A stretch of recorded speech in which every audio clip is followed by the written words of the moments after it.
स्वागत है आप सभी का मूर्ति नॉलेज में। आज हम लोग मांग में विस्तार और संकुचन पर डिस्कस करने वाले हैं। जब वस्तु की कीमत में परिवर्तन होता है तो वस्तु की मांग में भी परिवर्तन होता है, जिसे मांग में विस्तार या संकुचन के नाम से जाना जाता है।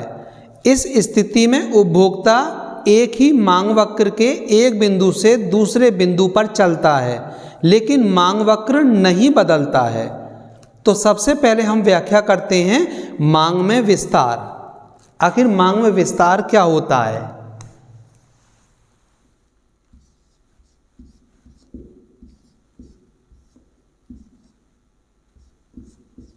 मांग में विस्तार,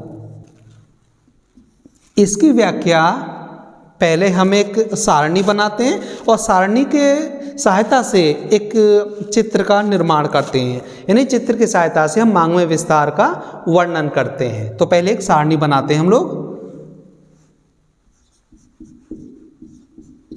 मांग में विस्तार, तो एक सारणी हम लोग इस प्रकार बनाते हैं। यहाँ पर ये तो हो गई वस्तु की कीमत, यहाँ पर वस्तु की मांग,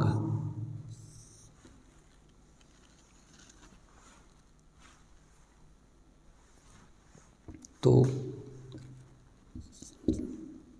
कल्पित मूल्य ले लेते हैं हम लोग यहाँ पर 5, 4, 3, 2, 1। और यहाँ पर वस्तु की जो मांग होगी 10, 15, 20, 25 और ये 30। ओके, कल्पित मूल्य हैं ये। तो यहाँ पर हम देख पा रहे हैं कि जब वस्तु की कीमत 5 रुपये की होती है, यानी कोई वस्तु या वस्तु की कोई इकाई 5 रुपये में मिलती है, तो उस वक्त उपभोक्ता खरीदता है वस्तु की 10 इकाइयाँ। और जब कीमत घटकर 4 रुपये हो जाती है, यानी 4 रुपये प्रति इकाई, तो उस स्थिति में उपभोक्ता अब 10 की बजाय वस्तु की 15 इकाइयाँ खरीदने लगता है। और फिर जैसे कीमत घटकर 4 रुपये से 3 रुपये प्रति इकाई या प्रति यूनिट हो जाती है, तो उपभोक्ता अब यहाँ पर 15 की बजाय 20 इकाइयाँ खरीदने लगता है। और जैसे कीमत घटकर और 2 रुपये हो जाती है, तो जहाँ पहले 20 वस्तु की मात्राओं की इकाई की 20 वस्तुओं की मांग करता था, वहाँ पर 25 वस्तुओं की मांग करने लगा उपभोक्ता। और जैसे ही कीमत और घटकर 1 रुपये प्रति इकाई हो जाती है, तो उपभोक्ता यहाँ पर 30 वस्तु की इकाइयाँ खरीदने लगता है।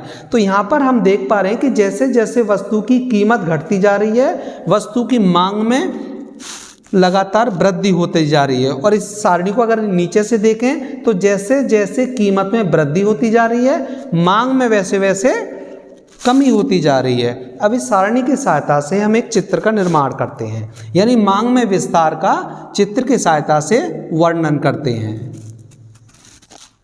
इस प्रकार ये हो गया एक्स अक्ष, ये मूल बिंदु O और ये वाई अक्ष हो गया। पहले हम रखेंगे वाई अक्ष पर कीमत, वस्तु की कीमत, यहाँ पर वस्तु की मात्रा, वस्तु की जो कीमत है वो 5, 4, 3, 2, 1। और जो मांग है, जो वस्तु की मात्रा है वो 10,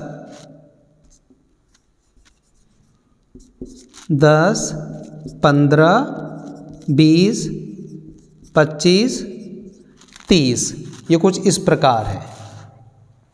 तो शुरू में हम लोग देख रहे हैं सारणी में कि जब वस्तु की कीमत 5 रुपये प्रति यूनिट थी, तो उस वक्त उपभोक्ता वस्तु की 10 इकाइयों की मांग करता था। तो ये जो यहाँ से डायग्राम इस प्रकार बनेगा यहाँ, तो उसका संतुलन बिंदु था यहाँ पर। इसे हम मान लेते हैं संतुलन बिंदु ई।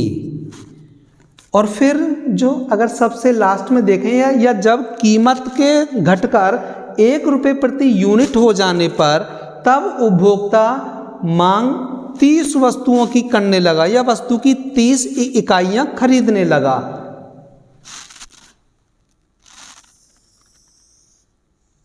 इस प्रकार इसका संतुलन बिंदु है यहाँ पर। अब इन दोनों बिंदुओं को मिलाने वाली एक रेखा खींचते हैं इस प्रकार से ये, और ये संतुलन बिंदु हुआ इनका E1 और ये हो गया D यानी मांग वक्र। तो यहाँ पर हम देख पा रहे हैं कि यहाँ से इतना और यहाँ से ये और इनके बीच में से ये क्या है, ये मांग में विस्तार है। ये बिंदु संतुलन बिंदु ई से संतुलन बिंदु E1 तक का है ये स्पेस, ये मांग में विस्तार है जो कि इन एरो द्वारा दिखाया गया है। ये मांग में विस्तार है। इसे आप लोग देख पा रहे हैं कि जब वस्तु की कीमत 5 रुपये थी तो उपभोक्ता केवल 10 इकाइयाँ खरीदा करता था या केवल 10 इकाइयों की मांग करता था, और जब कीमत के घटकर 1 रुपये प्रति यूनिट हो जाती है तब उपभोक्ता 30 इकाइयों की मांग करता है यहाँ पर। तो यहाँ पर हम लोग देख पा रहे हैं कि उपभोक्ता एक ही मांग वक्र के एक बिंदु से यानी ई से E1 पर आता है।